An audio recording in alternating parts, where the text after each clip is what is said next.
Ён прачнуўся ад нечых галасоў, якія раздаваліся паводдаль за елкамі. «Каб вас трасца!» – прашаптаў ён. Яна адкрыла вочы.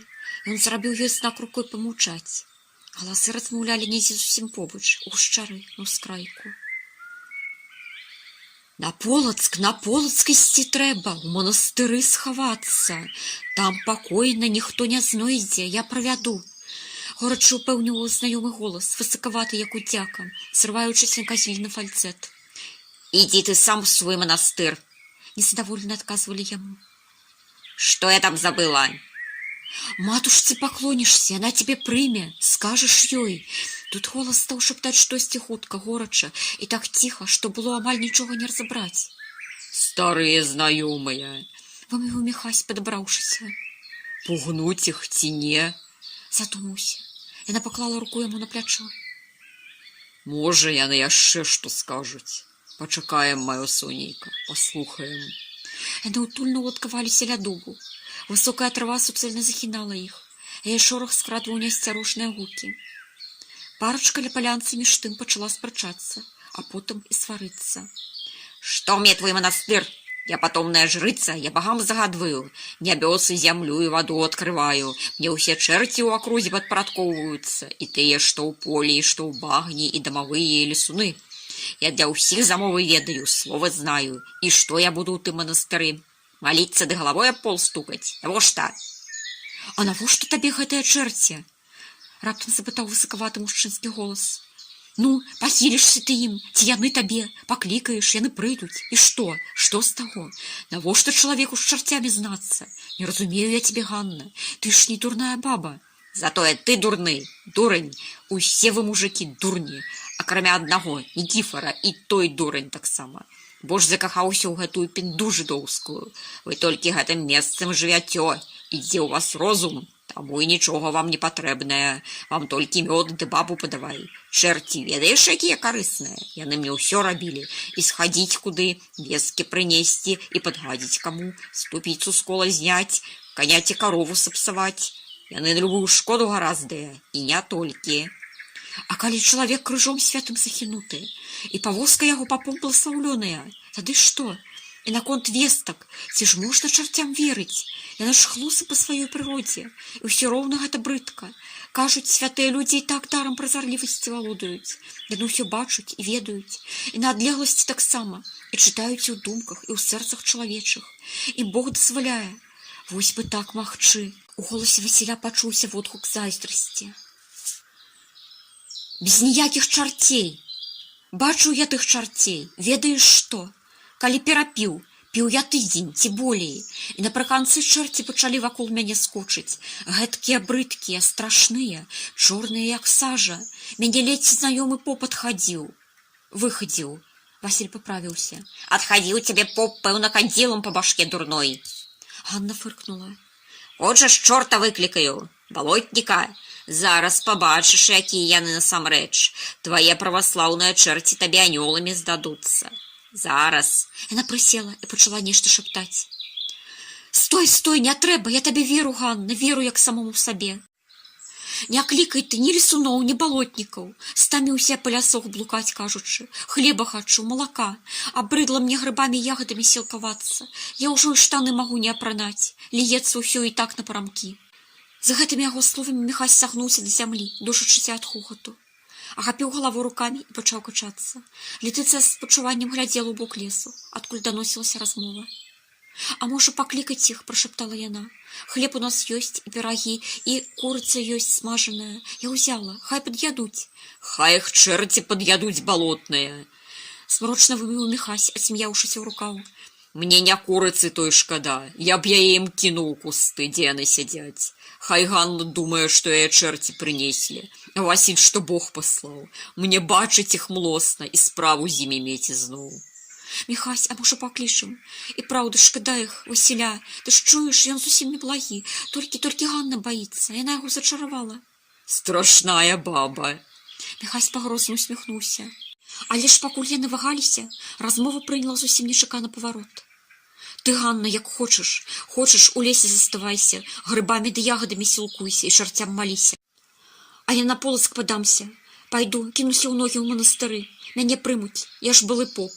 Адмалю, адпрацую, да Бога душа моя просіцца, надоела ў лесе. Не буду я болей з табой бадзяцца, сама неяк разбірайся. Толькі ведай, што Нікіфар цяпер крыж прыняў, і верны Вітаўтовы слуга. Ён на сваіх землях касцёлы будуе, і ўсе паганцы яго крыжы паадзявалі. А за пачытанне камянёў пнёў ён строга запытвае, і ўсе камяні ў наваколлі на касцёлы пайшлі, нават дрэвы на дровы пазрубаў. Таксама, як і Міхась, лаяльнасць дэманструе, вернасць новым парадкам. А калі ў Масковію надумаеш, то там такіх, як ты, у зрубах паляць.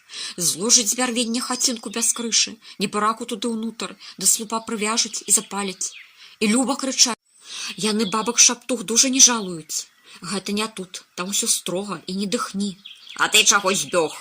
Пацікавілася Ганна. Я? Бяда выйшла, запіў, грошы згубіў, вялікія. Ды хто мне паверыць, сказалі б пакраў. І жыўцо бы мяне ў яму закапалі, пакуль бы мяне хто не выкупіў.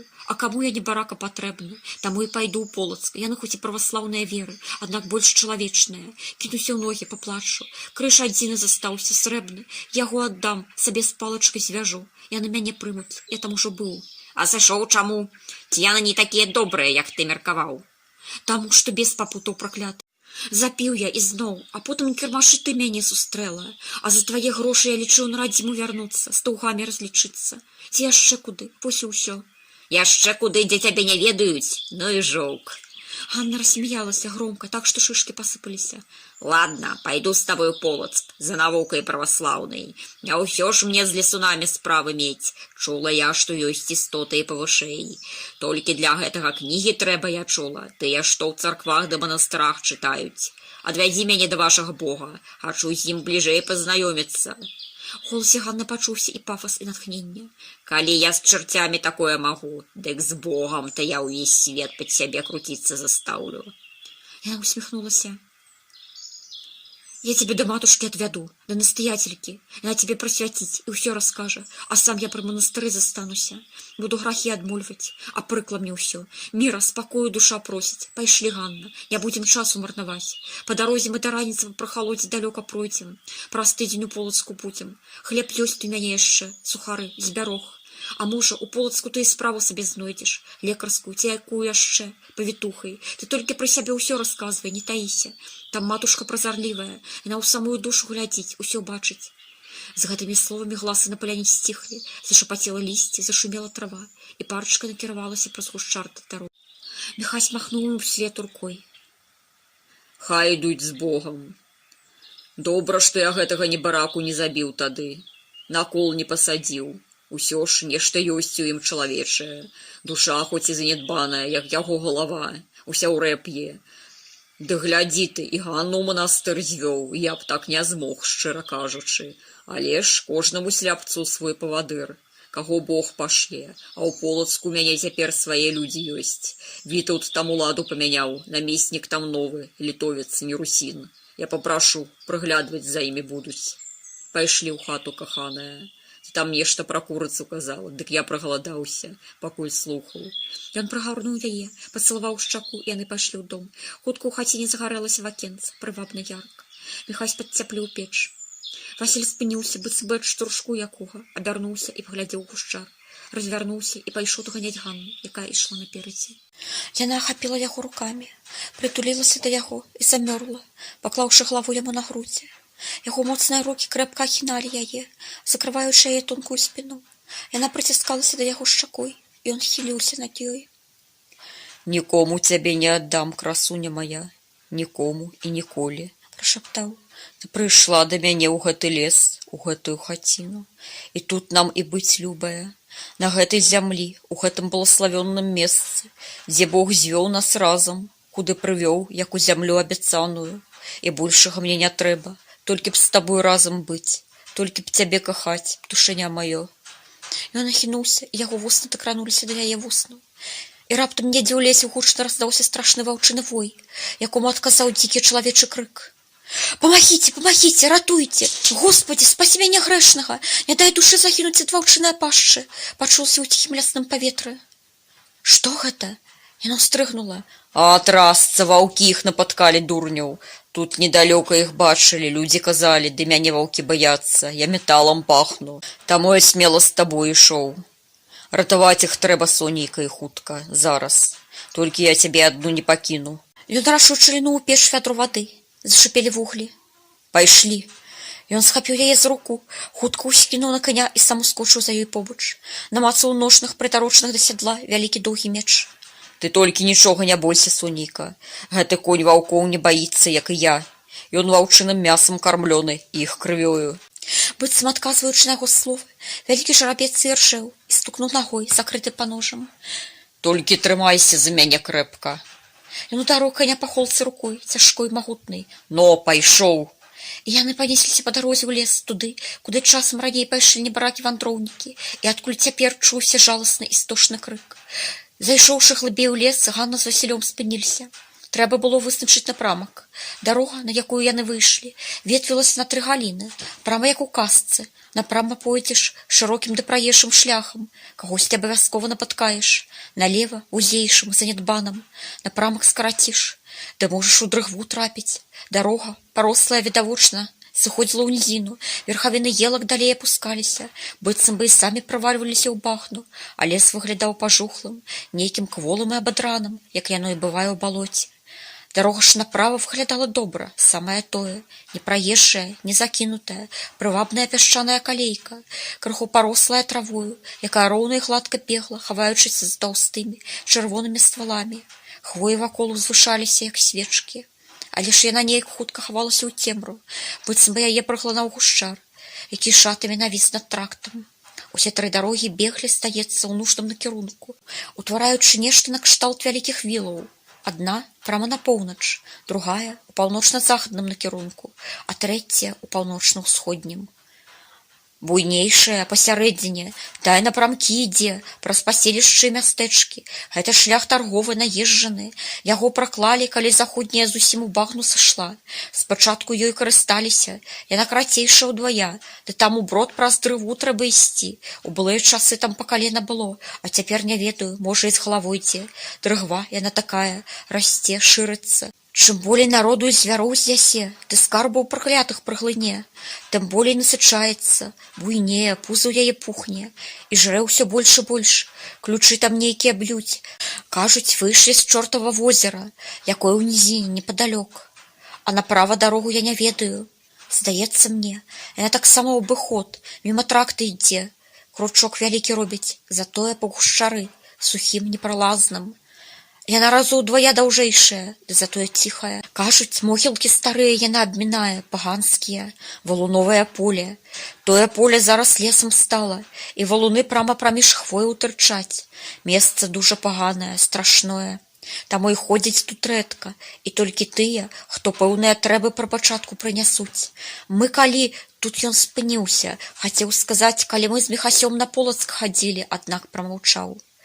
Калі з казакамі ехалі, я чуў, яны казалі, выкруціўся ён, што насамрэч яны ішлі якраз гэтай паганскай дарогай, і што Міхась завязаў яму вочы, пакуль яны мінавалі першыя 2 вярсты, і што ён чуў пры дарозе, ён казаць Ганне не стаў, бо яна падразу кінула яго і пакрочыла б невядома куды, і болей яму яе ў Полацк прывезці магчымасці б не было, а грошы яму прапанавалі немалыя.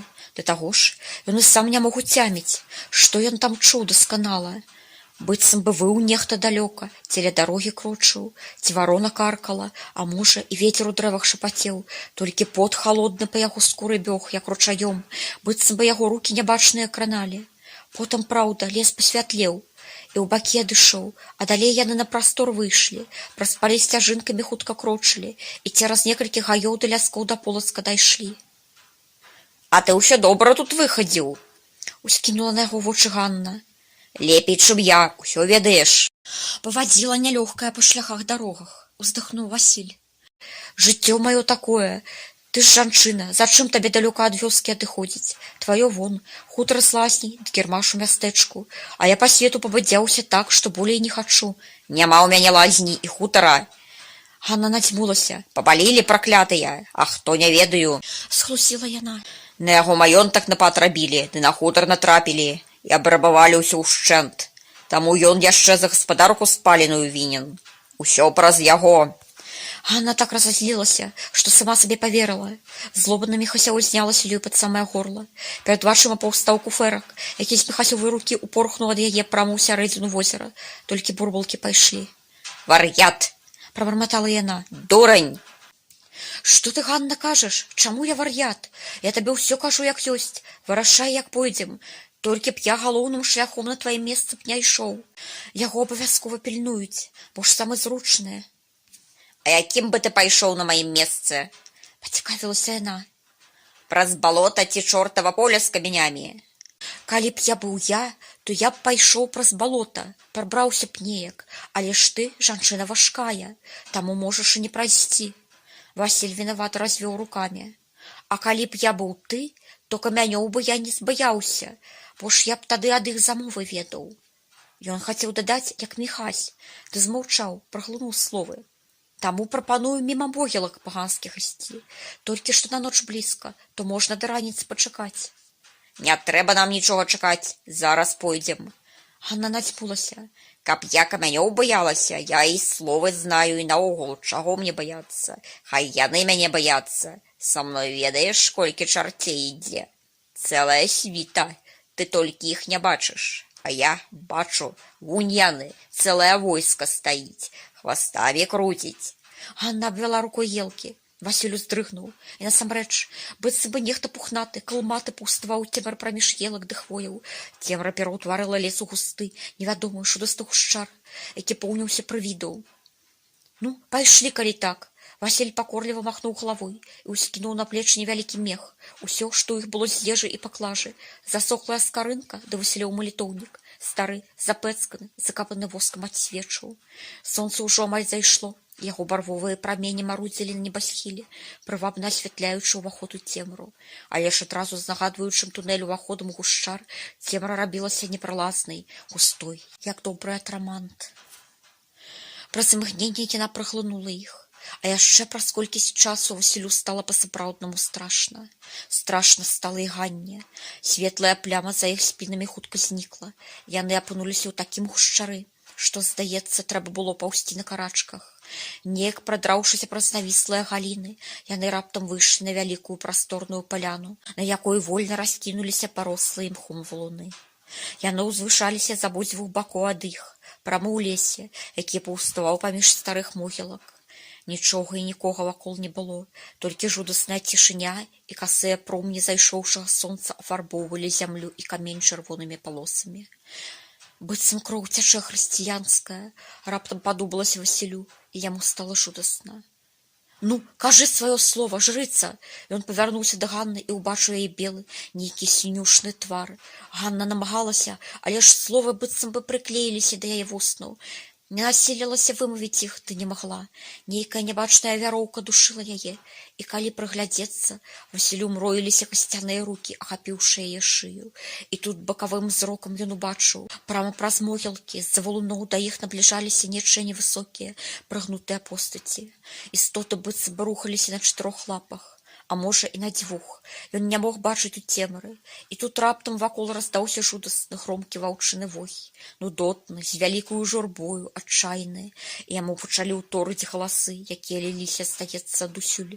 Ваўкалачыя могілкі пелі, спявалі старую ваўчыную песню, сумную, глухую, быццам бы ўвасобіўшы ўсе пакуты спарахнелых костак, якія таміліся пад камянямі ў гушчары, костак нехрышчоных і шчодра палітых крывёй, што напітала іх, здаецца, да самага верху гэтай пясчанай зямлі. Ваўкі, а можа і нехта яшчэ, падыходзілі да іх, падыходзілі няўхільна.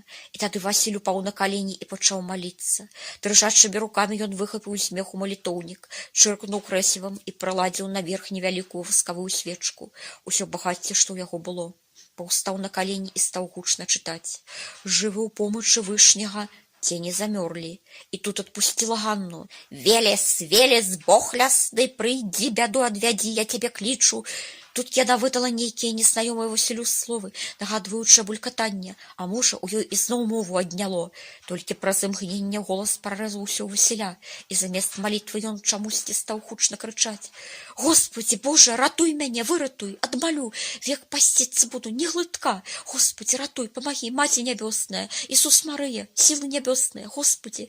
Ён крычаў, пакуль не сарваў глотку, аддышаўся і зноў пачаў крычаць, ужо і сам не ведаў каму і што. Менавіта гэта яго дзікі крык, адбіўшыся рэхам у гушчару, і прыляцеў да іх у хату. Ой, дурні, куды пайшлі? Куды ён папёр? Міхась, вылаяўшыся, ускочыў з стрэмя. Летыцыя толькі паспела схапіцца за яго пояс. Яны паляцелі, здавалася, напрамкі праз лес, а насамрэч павядовай толькі Міхась у вузкай сцяжынцы, якая пачыналася адразу за дубам і вяла ў лясны гушчар. Праз некалькі хвілінаў яны абмінулі глухія зараслі і, хутка звярнуўшы ў бок, вылецелі на паляну, пакрытую вялікімі мшыстымі валунамі. Пасярод паляны на карачках стаяў Васіль. Ганна нешта мармытала, накрыўшы галаву спадніцай, качалася быццам у трансе. А вакол іх нікога не было, ані ваўкоў, ані людзей, ані чарцець прывідаў. Што, блазды, дахадзіліся? Міхась імгненна спыніў каня прама ў Васіля перад носам. Велес, Пярун! Дзіка і радасна закрычала Ганна з-пад спадніцы. «Господі, век маліцца буду, у манастыр сыду!» Выміў ахрыпла Васіль і заплакаў. Вы што тут робіце, жадаю вас запытаць? Чаго пакой дзядоў парушаеце, душы турбуеце? Міхась саскочыў з каня, Летыцыя засталася сядзець бокам у сядле. «Господі, выбачай, не ведалі, не зналі, пайшлі напрамкі, у Полацк нам трэба, у святы горад, грахі адмаліць хочам». Васіль, здаецца, не пазнаваў яго. Ты бачыш, дурань, сам Пярун да мяне спусціўся.